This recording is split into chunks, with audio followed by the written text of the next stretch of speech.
बिस्मिल्लाहिर्रहमानिर्रहीम। अस्सलाम वालेकुम everyone, welcome to my channel. तो आज मैं इफ्तारी में बनाने जा रही हूँ बहुत ही मज़े के आलू पकोड़े। इनको आलू पतासे भी कहते हैं। तो इसके लिए मैंने 3 अदद जो है ना वो आलू लिए हैं। इनको मैंने बारीक बारीक जो है ना गोल शेप में काट लिया है। तो आप चाहें तो स्लाइसर की मदद से भी काट सकते हैं, लेकिन मैंने इनको हाथ की मदद से काटा है। तो आपने इसी तरह के शेप में काटने हैं, इस तरह के, ना इसे मोटे हों और ना ही ज़्यादा बारीक हों। तो इस तरह से मैंने सारे आलूओं के स्लाइसिस काट लिए हैं। ये देखें, इससे आपने ज़्यादा मोटे भी नहीं काटने और इससे बारीक भी नहीं रखने। तो इस तरह से मैंने इन्हें पानी में भिगो के रखा है। अब इसके बाद मैं इनको किसी कपड़े के ऊपर फैला लूँगी ताकि ये अच्छे से खुश्क हो जाएँ। अब मैंने बेसन लिया है। बेसन में मैंने ये चावल का आटा शामिल किया है। चावल का आटा इन पकौड़ों को बहुत क्रिस्पी सा बना देगा और ये थोड़े से फूले फूले भी बनेंगे। अब मैंने इनमें 1 टेबल स्पून जो है वो नमक शामिल किया है।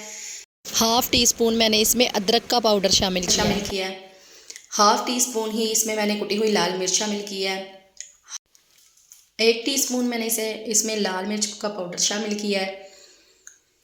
1 टीस्पून काली मिर्च का पाउडर शामिल किया है। हाफ़ टी स्पून मैंने इसमें हल्दी पाउडर शामिल किया है। 1 टीस्पून कसूरी मेथी शामिल की है। उसके बाद 1 टीस्पून ही मैंने इसमें खुश्क ज़ीरा जो है ना वो साबुत ज़ीरा मैंने इसमें शामिल किया है। और 1 टीस्पून जो है वही मैंने इसमें खुश्क धनिया जो है वो भी साबुत ही शामिल किया है। अब लाल मिर्च और हरा धनिया जो है वो भी मैंने इसमें शामिल कर दिया। अब इन सब चीज़ों को मैं मिक्स कर लूँगी अच्छे से। और अब मैं इसमें येलो फूड कलर भी शामिल करूँगी, इससे जो इसका कलर जो है ना वो बहुत अच्छा आएगा। तो अब वो मैंने शामिल कर लिया। मैं साथ साथ जो है पानी भी शामिल करती जाऊँगी। तो पानी आपने थोड़ा थोड़ा करके शामिल करना है, ना इनको ज़्यादा आपने गाढ़ा रखना है और ना ही ज़्यादा पतला कर देना है। तो इस तरह से पानी डाल के मैंने इनको अच्छे से हल कर दिया है। ये इस तरह का टेक्सचर हमने रखना है। तो आप लोगों से गुजारिश है कि जो भी मेरे चैनल पर न्यू हैं ज़रूर मेरे चैनल को विज़िट करें और मेरे चैनल को ज़रूर सब्सक्राइब करें। उसके बाद मैंने फ्राइंग पैन में ऑयल गरम कर लिया है और ये मैंने मिक्सचर रखा है। अब मैं आलू जो है उनको अच्छी तरह से खुश्क करने के बाद इस मिक्सचर में डिप करूँगी और साथ साथ जो है ना ऑयल में डालती जाऊँगी।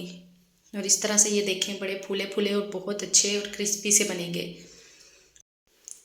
ये देखें ये किस तरह से फूले फूले और बहुत जो है ना अच्छे बने हैं। और चावलों का आटा शामिल करने की वजह से ये बड़े क्रिस्पी से जो है ना वो बने हैं। ये देखिए इस तरह से मैंने इनका ऑयल निकाल लिया है। अब इनको मैं अलग से रखती जाऊँगी। तो ये देखिए हमारे बहुत ही मज़े के आलू पकोड़े बनकर तैयार हैं। इसके साथ मैंने दही में पुदीना, हरी मिर्च और अनारदाना की चटनी बनाई थी, वो इसमें शामिल की है, वो भी मैंने इसके साथ रखी है। तो उम्मीद करती हूँ आपको मेरी वीडियो पसंद आई होगी। अगर मेरी वीडियो पसंद आई हो तो मेरी वीडियो को लाइक करें, मेरे चैनल को सब्सक्राइब करें, दुआओं में याद रखिएगा। नेक्स्ट वीडियो तक के लिए अल्लाह हाफिज़।